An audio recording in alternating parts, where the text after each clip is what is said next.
It's out there, the Sony A7R5. Is it the answer to your dreams? Am I going to buy one? Well, let's see. I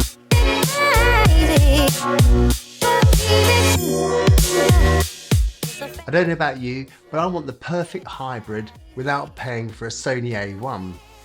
Now, the Sony A7 IV that I have is a really amazing camera, but am I enjoying the screen that's just a tilt? My A7C has a flip out and I kind of really like that. Video capabilities, that could be improved. Professional color profiles, that would be great. Those file sizes, they're really big. Could they do something with that?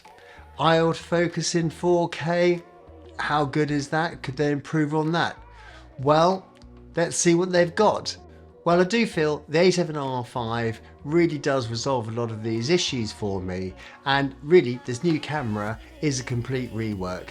Okay, it's still got the 61 megapixel sensor, but it's massively improved. It's a supercharged Bionz XR processor, and it's so efficient now that it can handle so much more, which is where they've got this true hybrid capabilities with the 8K, and it is full sensor 24p video capabilities, and it will be at 10-bit 422 and no pixel binning. I think that's fantastic, very powerful, and the 4K capabilities are now at 60 frames a second, and this is 6K oversampling, so the quality is going to be amazing on that.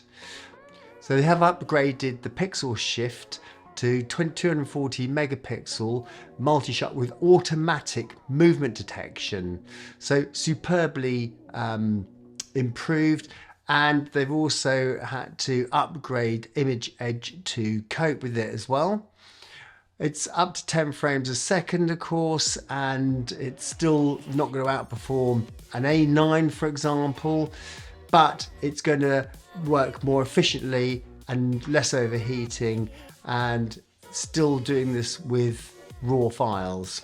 And it does have the 5-axis in-body stabilization for up to 8 stops, which we were hoping for, so really pleased with that. And it's got better color profiles, so it's got more professional S-tone and S-log picture profiles. It's got a new AI deep learning real-time autofocus system that we knew they'd been talking about, and this is probably one of the areas where they've made the most advancements, and I think it's really going to show a lot of separation between the competition, where it's got this deep learning where it understands the whole body mechanics of a body. So when someone's turning their head in a different direction, it will still recognize where they are, where their movements are, and it will snap back to that eye autofocus and not leave that subject for a second and be hopping around like the autofocuses in the past. So I think this would be really interesting to see how quickly they roll this out into their other cameras, particularly like the A1 and the A7S3. That'd be really interesting to see. They've upgraded the phase detection autofocus points to 693, and it's covering 79% of the sensor. And the autofocus has human recognition of poses and faces and nose and eyes and ears and much, much more.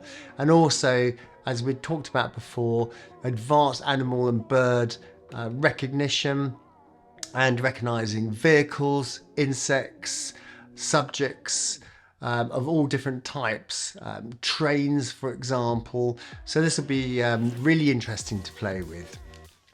Improved low light performance, improved auto white balance, and giving you much better skin tones throughout the dynamic range, which I think is one of the things I've really been looking forward to seeing if they're going to make any changes there. New 4-axis multi-angle LCD screen and a touch screen, which again was what will they do with this screen, and it has the tilt function and the flip out function. So you can shoot in portrait mode and flip the screen down to be able to see it. You can flip the screen out the side and turn it around to do selfies, or just have it in the normal tilt mode as they did on the A7R4. So I think that is absolutely amazing. Class leading 9 million dot quad XGA EVF. Sounds fantastic.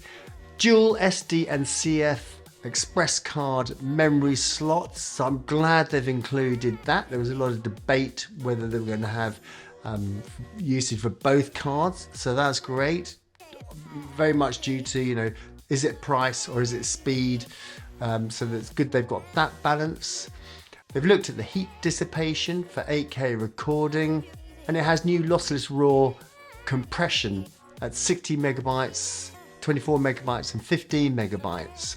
It has high-speed Wi-Fi of 2G and 5G, and all this, and it's still around 30 grams lighter than its predecessor. So, wow, what do we think? You know, will I buy one? Well, hell yeah, I'm in the queue. You know, the tech will be added to the other alphas as they roll out their new cameras, I'm sure of that. But, you know, I also wonder, does this make the A7 IV obsolete? You know, maybe price point, but I think the people that had the disappointments with the A7 IV will look at this and go, this is the ultimate camera. I think, it, you know, still there's a big separation between the A7S3 and the A1, and it just sits there really beautifully as the ultimate hybrid camera. Being able to do the 8K and the 4K at 60p, I think for me that's an absolute winner.